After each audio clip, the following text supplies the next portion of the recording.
Boa tarde a todos. Vamos dar início, então, à conferência do Dr. Ariel Alejandro Rodrigues Garcia, da Universidade Autônoma do México.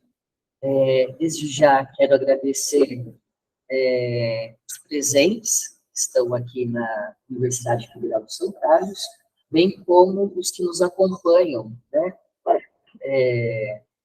pelo canal do YouTube. Quero destacar que essa atividade é a primeira atividade do nosso programa de pós-graduação em Ciência da Informação, que diz respeito aí a um acordo de cooperação internacional que nós temos entre o FISCAR, o IPGC e o FISCAR, e a Universidade Autônoma do México, a UNAM, no papel do Dr. Ariel. É a primeira vez que ele está no Brasil conosco, é uma alegria para nós recebê-lo aqui, ter a oportunidade, então, de participarmos e ter esse diálogo, né, entre múltiplos olhares, principalmente no que diz respeito aí às visões das pesquisas e das investigações que são desenvolvidas no âmbito da UNAM, em parceria com a Universidade Federal de São Carlos, no programa de pós-graduação em Ciência da Informação. Quero agradecer aos docentes que participam conosco, os nossos discentes, e desde já desejar uma profícua palestra e aproveitem bastante, façam suas perguntas, suas questões no canal, via chat, lembrando também que nós teremos a confecção de certificados nessa palestra, aí vocês preencherão aí um formulário que estará sendo disponível. Muito obrigado, professor Ariel, graças. Passo a palavra ao nosso conferencista. Muchas gracias.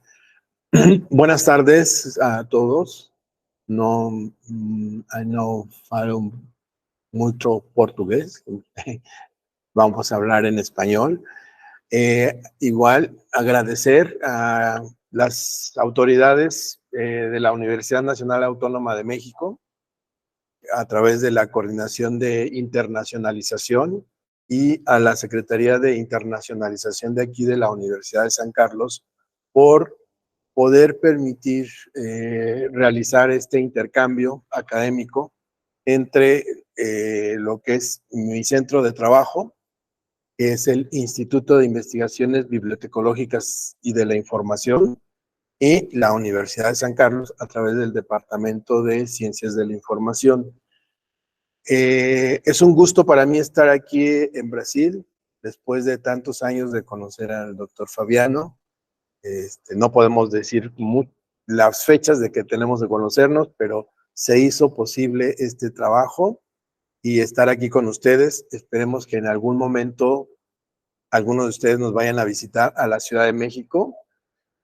Rápidamente les comento que la Universidad Nacional tiene alumnos, en cantidad de alumnos son 350,000 alumnos, entre lo que es bachillerato, licenciaturas, posgrados y especialidades. Y de ahí una suma también grande de 25,000, aproximadamente 30,000 profesores y todo un cuerpo más grande administrativo que en suma da casi 500,000 miembros de la comunidad universitaria. Es una universidad la más grande de México y está entre las primeras 5 de América Latina, su trabajo que desarrolla. Esta tarde vamos a platicar con ustedes sobre un tema que yo he estado trabajando, que se denomina organizar para recuperar y datificar para interrelacionar, y la perspectiva actual de la organización de la información y hacia dónde se dirige. Voy a comenzar mi transmisión de mi PowerPoint.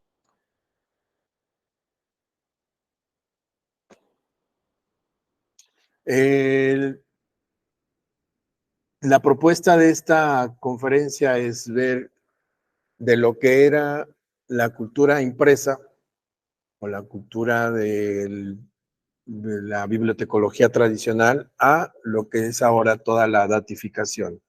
Vamos a tener en esta explicación lo que es a manera de un repaso histórico, cómo es que se ha venido avanzando en la organización de la información para que la normalización llegue a lo que actualmente se está buscando. El punto final nos trae algo que se relaciona con los escenarios dentro del 2020 al 2030 que se espera se alcancen en la organización de la información.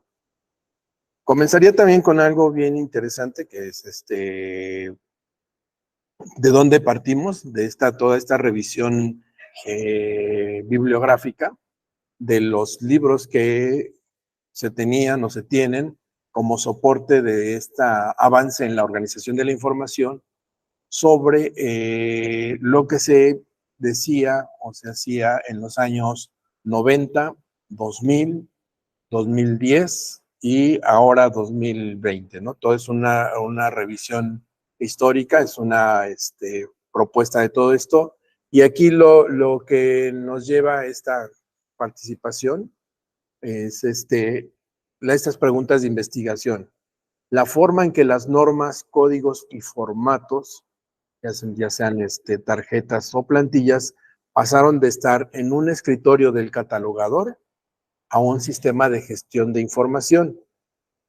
Cómo la cultura de la innovación, la disrupción tecnológica y la actividad de los metadatos han servido para dar significado a lo que es el metadato descriptivo, a la metainformación descriptiva. Y la tercera pregunta es, ¿en dónde nos encontramos posicionados en la apreciación, apropiación y aplicación de las nuevas normativas derivadas de la datificación? Y bueno, esta primera parte comienzo con algo bien interesante, es letra de una canción de un compositor cubano, y que dice, siempre que se hace una historia, se habla de un viejo, de un niño o de sí. Pero esta historia es difícil. No voy a hablar, la canción continúa, si la han oído, se llama La canción del elegido, continúa con la historia. Entonces, esta historia, pues, no es algo común, no es algo que posiblemente se hable más que en los foros y en las aulas de las escuelas sobre la normalización de la información y lo que yo denominé en tiempos de transición. ¿Por qué en tiempos de transición? Porque estamos partiendo de los años 90, pero vamos a regresar unas décadas antes, en las cuales se empezó a gestar todo un movimiento de cambio esperando la llegada del siglo XXI. Y esto nos dice aquí en la siguiente parte, que es una síntesis de lo que se venía haciendo desde los años 60, 1960, hasta el 2000. Y bueno, nos dice aquí que en el año de 1980 hubo circunstancias que orillaban a tener una interdependencia de los servicios de información bibliográfica. ¿Qué era esto? Pues era todo un surgimiento de una automatización de las bibliotecas y de todos los procesos. Pero antes, 20 años antes, se había regulado todo lo que era la normalización de la información a través de lo que el control bibliográfico universal había manifestado en la creación de los principios de París, que fue en el año de 1961, lo que fue las normas internacionales para la descripción bibliográfica, conocidas como ISBD, y después las reglas de catalogación o los códigos de catalogación que surgieron por todo el mundo, pero el que más ha influido e influyó en esa época fue el código de catalogación de las reglas angloamericanas de catalogación en su versión 1, 2, hasta el momento que cambia. Y dice aquí, las décadas de los 60, 70 y 80 fueron testigos de diversas discusiones en torno de lo que se hacía a las reglas de catalogación, que es la norma que por uso común, no porque fuera así, sino porque se adoptó por la mayoría de las comunidades, pero principalmente era toda la parte anglosajona en donde esa norma pues estaba permeando a todo el proceso de la normalización de la información. Y bueno, dentro de todo esto nos dice que hay una serie de personajes que le dieron vida a la evolución de las normas. ¿Quiénes fueron esos personajes? Fue Michael Gorman, que es el editor de las reglas de catalogación, entre otros más, que fueron dándole, está la creadora del formato MARC, Abram, Henrietta Abram, que es la que también da una gran aporte a la normalización de la información. Y de aquí, pues, sintéticamente pasamos, ¿no? De la normalización de la información a la época de la disrupción tecnológica. ¿Y qué fue esa época de la disrupción tecnológica? Fue, llegado el 2000, el año 2000, se empieza a incorporar la tecnología a las prácticas bibliotecarias, a la práctica de la catalogación. Y aquí vemos cómo ya la tecnología empieza a tener su incidencia y su presencia dentro de todo lo que se está realizando para que nuestras bases de datos se fueran construyendo y tomaran una relevancia como una base de datos bibliográficas, ¿no? Y aquí los bibliotecólogos, esto también es bien importante, esta cita que ponemos aquí. Los bibliotecólogos tenemos los conocimientos intelectuales y las habilidades tecnológicas necesarias para trabajar con la web semántica. Empezaba a surgir en esa época del año 2000 la web semántica, y la pregunta es, ¿qué es lo más importante para que nos volvamos expertos en el desarrollo de estándares? Y es una pregunta que las dos autoras de este texto hacen, porque tenemos los conocimientos teóricos, tenemos la base teórica, pero en ese momento teníamos el desconocimiento de cómo funcionaba toda la nueva tecnología y cómo iba operando esa nueva tecnología en los procesos que van surgiendo. Y por eso ellas dicen, tenemos los conocimientos teóricos, técnicos, pero nos falta toda la experiencia de los sistemas de información que iban surgiendo. Y aquí retomamos algo también interesante, ¿no? Lo que en su momento Ortega y Gasset dijo en una de sus publicaciones, que el libro era el petróleo o era el más reconocido en los años 30 en adelante, y que fue lo que dio auge a todo esto que se veía que era necesario. En los años 30 él decía, es que se necesita tener una normalización de la información para que todo eso que estaba surgiendo de tanto de publicaciones en libros como publicaciones seriadas se pudieran normar y regular por su crecimiento. De ahí, pues, años después, todo lo que surge en la historia de la catalogación con los procesos de normalización a través de esa corriente que se le llamó la época dorada de la catalogación, que es en donde se crean los principios internacionales, las reglas de catalogación y las normas internacionales de descripción, y el surgimiento del formato de almacenamiento MARC. Y aquí nos dice, el dato es el petróleo para el siglo XXI como el petróleo fue para el siglo XVII. O sea, actualmente hablamos de datos y eso es lo que nos está dando la importancia de cómo opera ahora actualmente los sistemas, ¿no?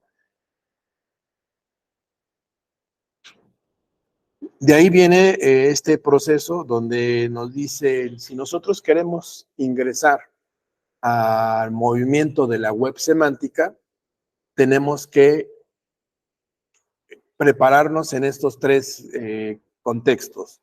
Lo que son los lenguajes de marcado, comprender la importancia que tiene y va teniendo el dato vinculado y después desarrollar, analizar y utilizar las reglas de contenido, ¿sí?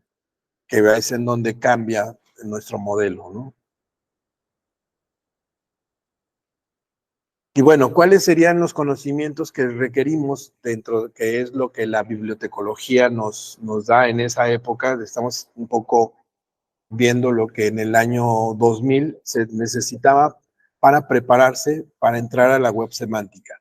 Conocer el lenguaje formal para la estructuración de los datos, que ya ahora es algo muy común, el RDF, hablar del lenguaje RDF.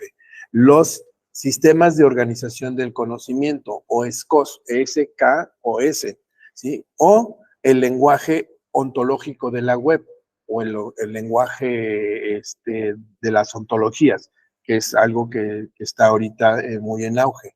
El otro estándar, que es el SparkQL, para realizar búsquedas sobre los recursos web y las fuentes que lo generan. Y esto de relación que hay contra RDF y los microformatos que se van creando. Nos va dando para llegar al año 2000, donde hay dos corrientes de trabajo en la organización de la información. La corriente que es el control bibliográfico y la otra corriente que es la actividad de los metadatos. Son dos prácticas distintas y en ese momento se preguntaba uno, catalogar o catalogación o metadatos. Era una pregunta así como decían,